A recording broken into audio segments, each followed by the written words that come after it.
this class, we will discuss about garden operations of one of the activity, manuring.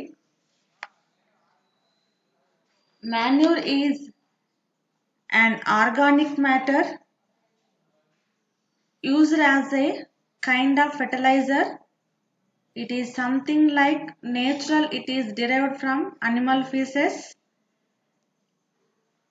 These are obtained naturally and have no harmful impact on the soil and environment.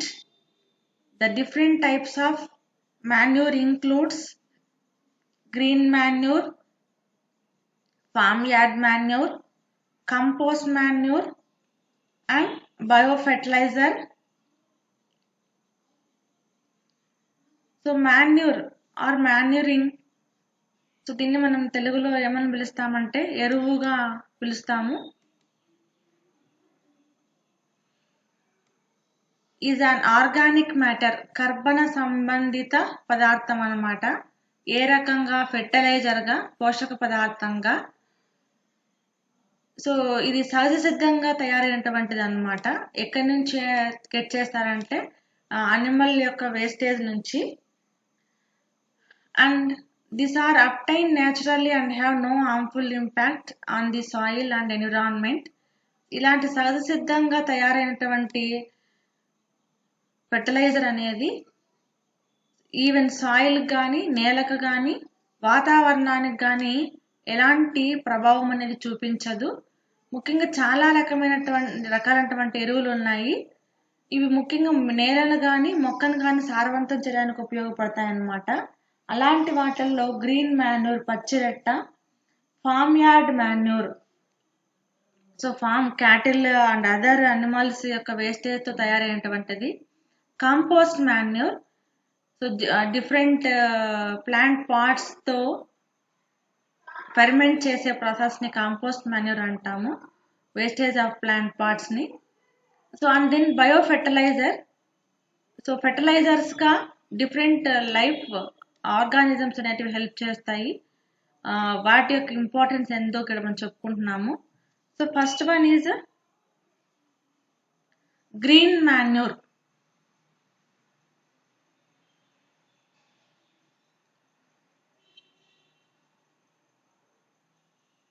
So green manure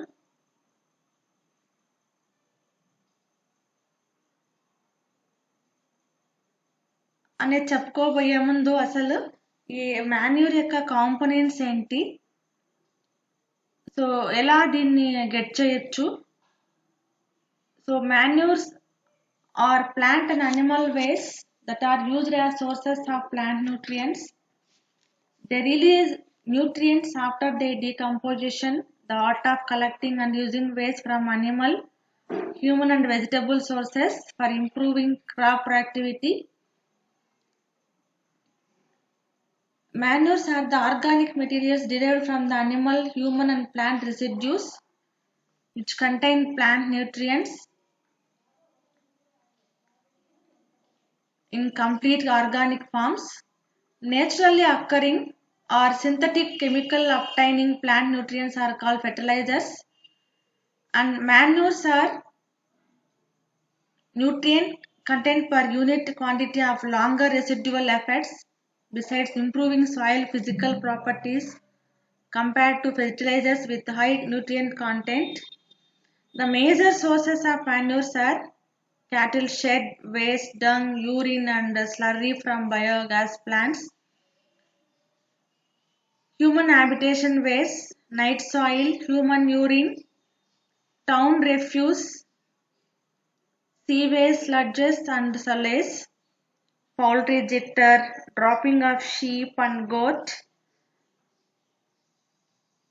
solid waste, house waste, bone meal, meat meal, blood meal, horny and hoof meal, fish wastage, and byproducts of agro industries, oil cakes, bagasse and press muzzle fruit and vegetable processing waste, and bulky organic manures. Bulky organic manures contain small percentage of nutrients and they are applied in a large quantities. Farmyard manure, compost and green manure are the most important and widely used bulky organic manures. Use of bulky organic manures help several advantages. They supply plant nutrients including micronutrients. They improve soil physical properties like structure, water holding capacity. They increase the availability of nutrients.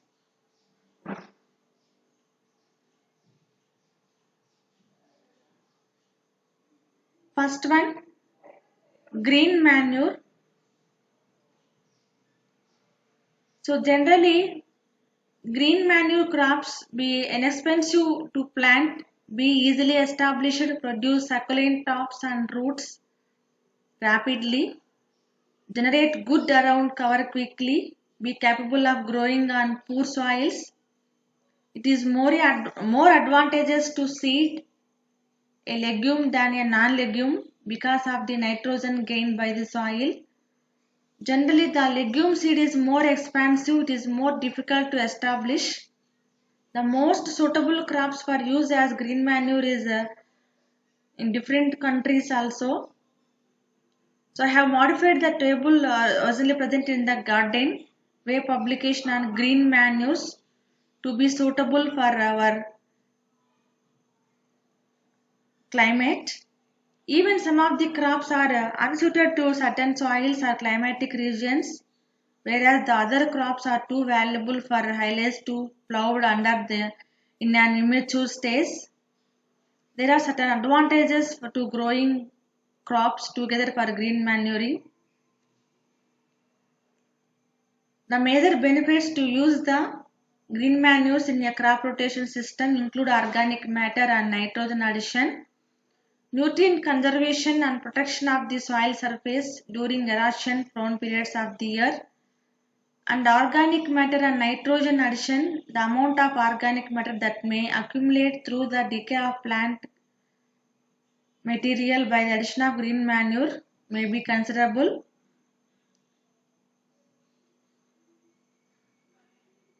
It is the practice of turning into the soil undecomposed green plant tissue. The function of green manure crop is to add organic matter to the soil. As a result of the addition, the nitrogen supplying of the soil may be increased and certain nutrients made more readily available, hereby increasing the productivity of the soil.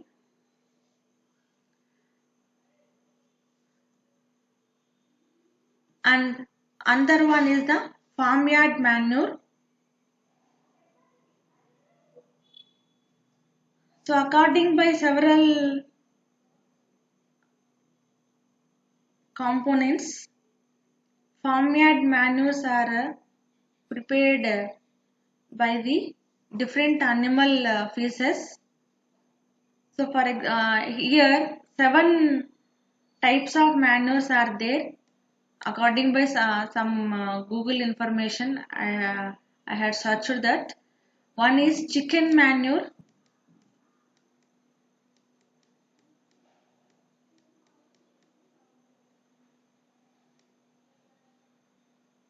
Chicken manure can be collected from chicken owners or bought from commercial outlets. It is highly prized as a fertilizer as it's very high in nitrogen and other nutrients. However, it must be aged or composted to prevent burning or even killing plants. Use of ratio of manure for carbon rich materials such as straw,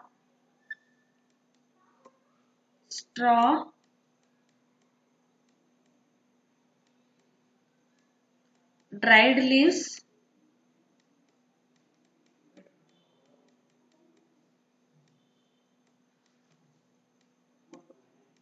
dried leaves and shredded paper.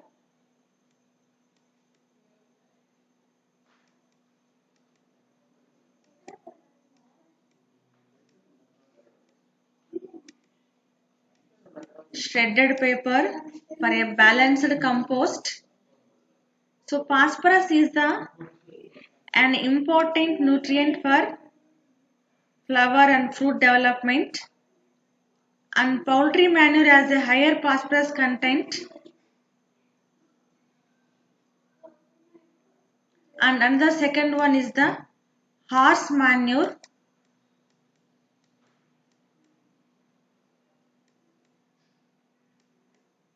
Horse manure has a higher nitrogen and nutrient rate than cow manure, but unlike chook manure, when it's dry it can be directly applied to the garden as it has a balanced carbon to nitrogen ratio in case of 20:1. Fresh manure should be aged or hot composted as horses don't digest weed seeds but pass them straight through. Horse manure is generally quite easy to access through stables and horse riding establishments.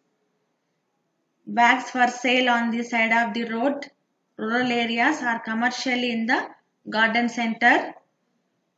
And another one is the cow manure. Like horse manure, cow manure already has to 25:1 carbon to nitrogen ratio. 25:1 carbon to nitrogen ratio. It's wonderful as it can be directly tilled into the soil without the worry of over fertilizing, but again aging it for a month or so at optimum. So cow manure can be readily collected from dairies, farm gates or bought from commercial outlets. And another one is sheep manure.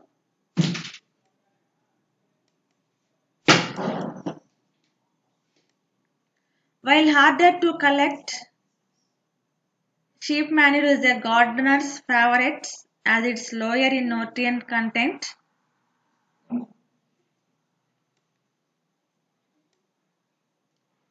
And then alpaca manure.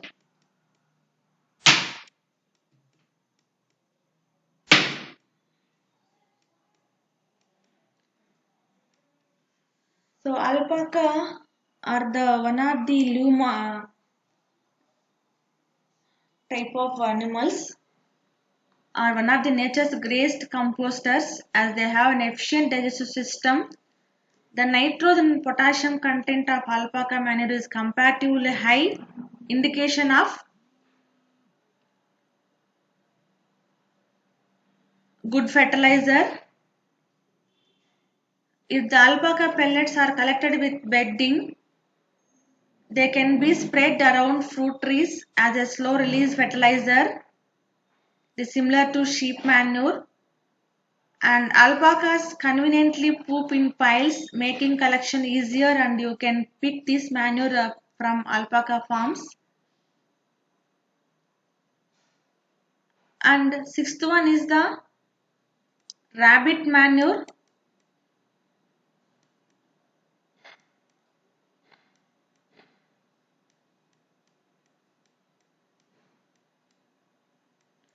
So rabbits are herbivores. They produce poo with a punch in very tidy pellet forms, smaller in quantity perhaps, but comparatively high in nitrogen. If the rabbit manure is collected with the bedding material, it should be a good balanced mix for composting. And rabbit pellets also make fabulous liquid fertilizer, which when diluted will give the plants a valuable boost at critical times in their growth. It is most commonly collected from your own rabbit hutch or visit breeders and specialty farms. And seventh one is the pig manure. Pig poo gets bad press because it stinks. The smell permeates everything, but the manure is fantastic. Worms adore it and plants thrive in it. Pig manure definitely needs to be composted though. Get the compost wet and hot so that it will break down and kill any organisms that may be a danger to your health. It can be hard to find at your local nursery, but if you have a pig farm near you, get stuck it to get wonderful results. And then compost manure. Compost can be prepared on a small scale for home gardens, usually in a simple pile of yard waste and kitchen scraps, though compost bins and barrels are also used. And biofertilizer. Here,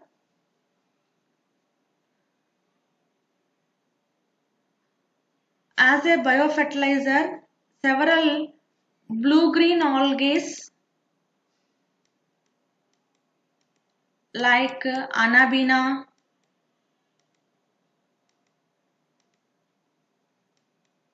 nostoc, Gliotrix, etc. and some other water fern like azolla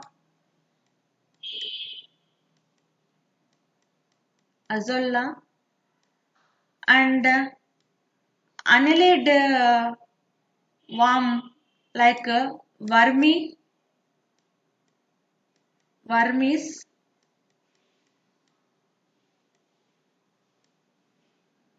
can be prepared in nitrogen fixation in the soil. So the whole or different kinds of organisms should be used as a fertilizer, hence are called as biofertilizer. So here vermicomposting is a method of composting that utilizes earthworms. Worms are kept in specialized bins and fed kitchen scraps and other plant matter. After several weeks, the worms are removed and their rich castings, by means manure, are collected for use as a soil amendment. And then Anabina, nostoc are the survives in the another plants like epiphytic. And then azolla is a water fern, aquatic floating fern found in temperate climatic suitable for paddy cultivation. The fern appears as a green mat over water.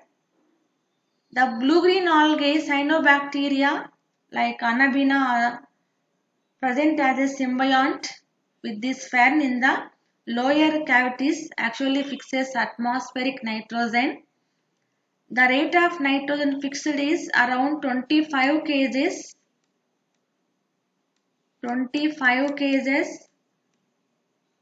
per hectare. As green manure, azolla is grown alone for 2 or 3 weeks in flooded fields.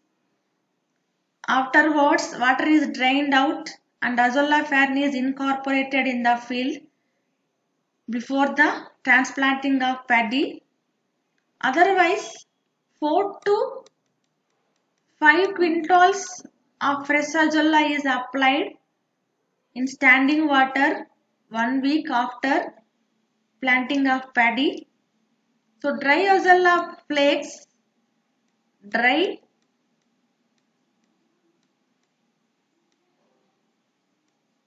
azolla flakes can be used as poultry feed, and green azolla is also a good feed for fish.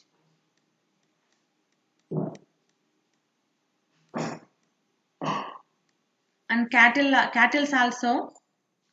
So azolla flakes, it can be used as a biofertilizer, a mosquito repellent, in the preparation of salads, and above all as bioscavenger, as it takes away all heavy metals. And Advantages of azolas are, it is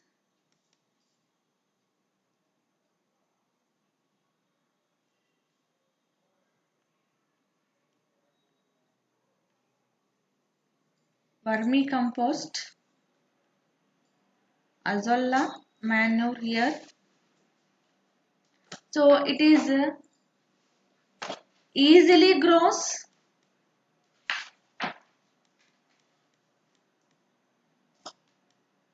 It is easily grows in wild and can grow under controlled condition also, and it can easily produce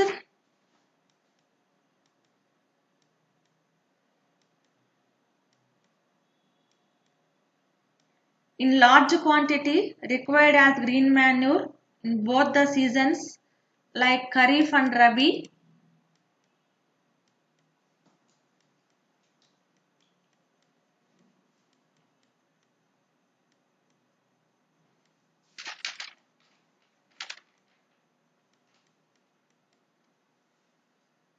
And it can fix atmospheric carbon dioxide and nitrogen to form carbohydrates and ammonia respectively, and after decomposition it adds available nitrogen for crop uptake and organic carbon content to the soil. The oxygen released due to the oxygenic photosynthesis helps the respiration of root system of the crops as well as other soil microorganisms. It solubilizes zinc, ferrous, manganese and make them available to the rice.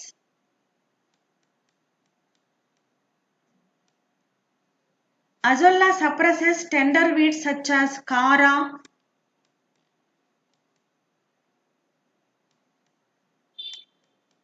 Nitella,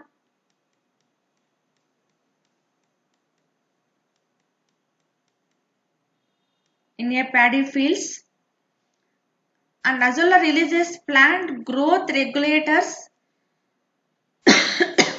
and vitamins which enhance the growth of the rice plant, and azolla can be substituted for chemical nitrogen fertilizers to a certain extent, and it increases the crop yield and quality. It increases the utilization efficiency of chemical fertilizers and it reduces evaporation rate from the irrigated rice field, etc. So how to cultivate the azolla in our farm means here.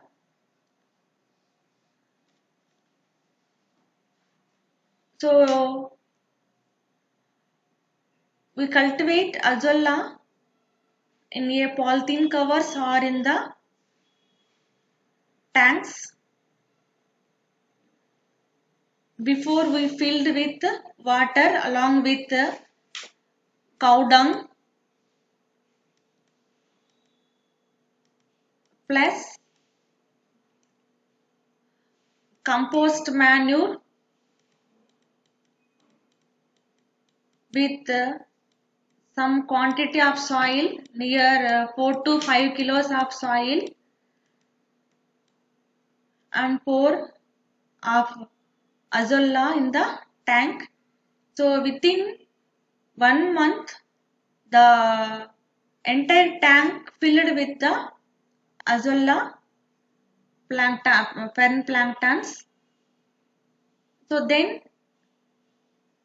these transplant into the rice plant, it may be help for the nitrogen fixation for paddy plant. So ఇక్కడ మాన్యూరింగ్ అనేది ఏంగా చెప్పుకున్నాము, ఫెర్టిలైజర్గా చెప్పుకున్నాము. అలాంటి ఫెర్టిలైజర్స్లో చాలా ఉన్నాయని చెప్పుకున్నాం. మెయిన్గా ఏంటంటే గ్రీన్ మాన్యూర్, దీన్ని పచ్చిరట్ట అంటాము. ఫామ్ యార్డ్ మాన్యూర్, సో ముఖ్యంగా మనం పెంచుకున్నటువంటి వివిధ రకాల జంతువుల నుంచి తయారయ్యేటటువంటిది అనమాట. సో దాంట్లో ఇందాక చెప్పుకున్నట్టు chicken manure, horse manure, cow manure, sheep manure, alpaca manure, rabbit manure, pig manure అని చెప్పుకున్నాము. So and then compost manure. So wastage of plant parts can be prepared and biofertiliser గా దీన్ని జీవ ఎరువుగా అంటాము. సో వివిధ రకాల జీవులైనటువంటి నీలి ఆకుపచ్చ శైవలాలు, అనబినా, నాస్టాక్, క్లియోట్రిక్స్ ఇలాంటివన్నీ మొక్కల్లో ఎపిఫైట్ గా సింబయాంట్ గా ఉంటాయి సహజీవంగా. ఇవి ఏంటంటే నైట్రోజన్ ఫిక్సేషన్ కి హెల్ప్ చేస్తాయి. అదర్ ఏంటంటే జిమ్నోస్పెర్మిక్ ప్లాంట్ అనేటువంటి వాటర్ ఫెర్న్ ప్లాంట్ అంటాం, అజొల్లా. ఇంకొన్ని అర్త్ వామ్స్.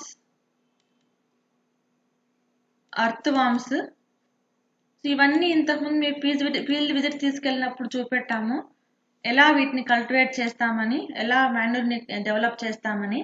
సో అలాంటి అర్త్వామ్ పిట్స్ బెడ్స్ ఎలా తయారు చేయాలని కూడా చెప్పుకున్నాము. సో ట్యాంక్స్ లాగా ప్రిపేర్ చేసి, సో సాయిల్ ఫిల్అప్ చేసి దాని మీద మాన్యూర్ని ప్రొవైడ్ చేసి కొంత రేషియోలో అర్త్వామ్స్ని కానీ వాటి మీద ప్రొవైడ్ చేసామంటే, సో విత్ ఇన్ మంత్స్ లోపలే వాటిని ఏం చేస్తామంటే సపరేట్ చేస్తాము. ఆ మెనూర్ అంతా ఫెర్టిలైజ్ అయిపోతుంది అనమాట. సో అప్పుడు దాన్ని ఫామ్కి, కల్టివేటెడ్ ఫీల్డ్కి ట్రాన్స్ఫర్ చేస్తాం అనమాట. It is a very fertile manure. And then azolla అనేది మెయిన్గా మనమే గ్రో చేయించుకోవచ్చు లైక్ అర్త్వామ్స్. సో అలా గ్రో చేయించే దాంట్లో ఇక్కడ గమనించండి ఒకసారి. సో ఈ పిక్చర్స్లో ఇవి అర్త్వామ్ బెడ్స్ అనమాట. ఇలాగ డిఫరెంట్ బెడ్స్ ప్రిపేర్ చేసి అర్త్వామ్స్ ఇక్కడ వదిలేస్తాము. అలా వదిలిన తర్వాత కొన్ని డేస్కి అది ఏమవుతుందంటే బాగా సాయిల్ని ఏం చేస్తుందంటే ఫెర్టైల్ చేస్తుంది, గుల్లబరుస్తుంది అనమాట. సో ఆ రకంగా మళ్ళీ ఎర్త్వామ్ని కలెక్ట్ చేసి ఇంకొక బెడ్లోకి చేంజ్ చేస్తాము. ఈ మాన్యూర్ డైరెక్ట్గా ఫీల్డ్కి కన్వర్ట్ చేస్తాము. And then azolla manure. So ఇలాగా అజొల్లా అనేది వాటర్ ఫెర్న్ అని, నీటి మొక్క అని. సో ఇలాంటి మొక్కలను తీసుకొచ్చి కొంత రేషియోలో 1 కిలో ఆఫ్ అజొల్లాని ఇలాగా పాలిథీన్ కవర్స్ లాగా ప్రిపేర్ చేసినటువంటి ట్యాంక్స్గా కానీ, లేదనుకోండి ఇలాగా ఇందాక చూపించినట్టు ట్యాంక్స్ లాగా వాటర్ని కొంత రేషియో వరకు ఫిల్అప్, ఎక్కువ హైట్లో గ్రో చేయించము, తక్కువ హైట్ ఉన్నటువంటి ట్యాంక్స్ ప్రిపేర్ చేసుకొని దానికి వాటర్ ఫిల్ చేసి, తర్వాత దీనికి కొంత కౌ డంగ్, ఫెర్మెంట్ అయినటువంటి కౌ డంగ్, ఇంకొంత మాన్యూర్, కొంత సాయిల్ సప్లై చేసి వాటర్ని ఫిల్అప్ చేస్తాం. వాటర్ డ్రై అవ్వకుండా చూసుకోవాలన్నమాట. సో ఇట్లా అజొల్లాన్ని కల్టివేట్ చేసుకోవచ్చు. సో దీన్ని డైరెక్ట్గా ఫీల్డ్కి వేసామనుకోండి, ఎక్కువగా ప్యాడీ ప్లాంట్ ఎక్కువ వాటర్ అనేది స్టోరేజ్ అయినటువంటి ఫీల్డ్లోకి సప్లై చేసామనుకోండి, ఇంత రేషియో అవసరం లేకపోయినా కొంత రేషియో సప్లై చేసినా, యూరియా లాగా సప్లై చేసినా అదే గ్రో అయిపోతుంది అనమాట విత్ ఇన్ వీక్స్ లోపలే. సో ఇది ఏం వర్క్ చేస్తుంది, నాకు బెనిఫిషియల్ కాంపోనెంట్ చెప్పుకున్నాము, నైట్రోజన్ ఫిక్సేషన్ హెల్ప్ చేస్తుందని. సో ఇలాగా ఈ బయో ఫెర్టిలైజర్స్ అనేటివి యూజ్ చేయడం వల్ల ఎలాంటి ఎన్విరాన్మెంట్కి కానీ, సాయిల్కి కానీ, క్రాప్కి కానీ ఎఫెక్ట్ చూపించదు. They are eco friendly in nature and help for high yielding. ఎక్కువ ఈల్డింగ్ దిగుబడి రావడానికి, నత్తతిని స్థాపన చేయడానికి సాయిల్ని కానీ, అట్మాస్ఫియర్ని కానీ, ఎన్విరాన్మెంట్ని కానీ ఎలాంటి హాని కల్పించదు అనమాట. సో కాబట్టి ఇప్పుడు ఎక్కువ శాతం యూజ్ చేసేటటువంటి ఈవెన్ రాజస్థాన్ వంటి స్టేట్స్లో కూడా ఈ పాడీ ప్లాంట్ని అజొల్లా యూజ్ చేస్తున్నారు instead of urea. So urea ప్లేస్లో యూజ్ చేసే ఫర్టిలైజర్ ఏంటంటే అజొల్లా మాన్యూర్ అనమాట. సో దీన్ని ఎక్కువ యూజ్ చేయడం వల్ల ఎక్కువ డిసీజెస్ని కంట్రోల్ చేయొచ్చు even in crops, and which is the healthy క్రాప్ని మనము గెట్ చేసుకోవచ్చు అనమాట. సో ఇదేంటంటే మాన్యూరింగ్. సో చాలా తక్కువ కాంపోనెంటే ఉంది. సో కానీ ఎక్కువగా గూగుల్లో సెర్చ్ చేసి మీకు ఇచ్చినటువంటి ఇన్ఫర్మేషన్ అనమాట ఇది. ఇంకొకటి ఏంటంటే ఈ మాన్యూరింగ్ అనేది ఎక్కువగా గార్డెనింగ్ లో కానీ క్రాప్స్ లో కానీ ఎక్కువ యూజ్ చేస్తాము. ఈవెన్ నర్సరీ డెవలప్మెంట్ లో మాన్యూర్ తక్కువగా యూజ్ చేస్తాం అన్నమాట.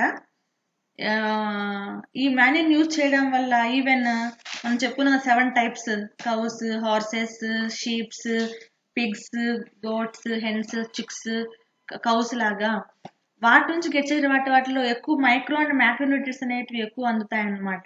ఈవెన్ ఇవి సప్లై చేయడం వల్ల ఏరేటెడ్ అనేది ఏర్పడుతుంది అనమాట. సాయిల్లో వాయు ప్రసరణ అనేది ఎక్కువ జరుగుతుంది, aeration. Plus it capable for water holding in the soil. నేలలో నీటిని ఎక్కువ పట్టుంచుకోవడానికి హెల్ప్ చేస్తుంది. సో కాబట్టి ఇలాంటి నేచురలిస్టిక్ మాన్యూర్స్ యూజ్ చేయడం వల్ల రీసైకిల్ జరుగుతుంది అనమాట. అట్లాగే ఇంకొంత వైడ్గా వెళ్ళినట్టయితే కెమికల్ ఫెర్టిలైజర్స్ కూడా ఉన్నాయి. కెమికల్ ఫెర్టిలైజర్స్, సో దీంట్లో మ్యాక్రో అండ్ మైక్రో న్యూట్రియంట్స్ తో పాటు సమ్ అదర్ నైట్రోజన్, ఫాస్ఫరస్, పొటాషియంతో ప్రిపేర్ అయ్యేటివి, వీటిని ఎన్పికే ఎరువులు అని కూడా అంటాము. డిఫరెంట్ రేషియోలో మనకు లభ్యమవుతాయి. సో వీటిని ఏమంటామంటే క్రిటికల్ ఎలిమెంట్స్ అని కూడా అంటాము. సో వీటి చేత ప్రిపేర్ చేసినటువంటి న్యూట్రియంట్స్ ని బెనిఫిషియల్ న్యూట్రియంట్స్ గా చెప్పుకోవచ్చు. వీటిని కరెక్టివ్ ఫెర్టిలైజర్స్ గా కూడా చెప్తామన్నమాట. సో వీటిని లైమ్ అప్లై చేయడం కానీ, ఎక్కువగా ఆల్కలైన్ అండ్ అసిడిక్ కండిషన్ ని తగ్గించడము, పెంచడం కోసం యూజ్ చేసేటువంటి కాంపోనెంట్ అన్నమాట. సో దీంతో మనకు పెద్ద యూజ్ ఉండదు. ఎక్కువగా మనకి యూజ్ అయ్యేది ఏంటంటే ఇలాంటి బయోఫెర్టిలైజింగ్ మాన్యూర్. సో కాబట్టి దీన్ని కొంచెం వైడ్గా ఇంట్రొడ్యూస్ చేసుకున్నాం. సో ఫర్దర్ క్లాసెస్లో ఫర్దర్ సిలబస్ని స్టార్ట్ చేద్దాం.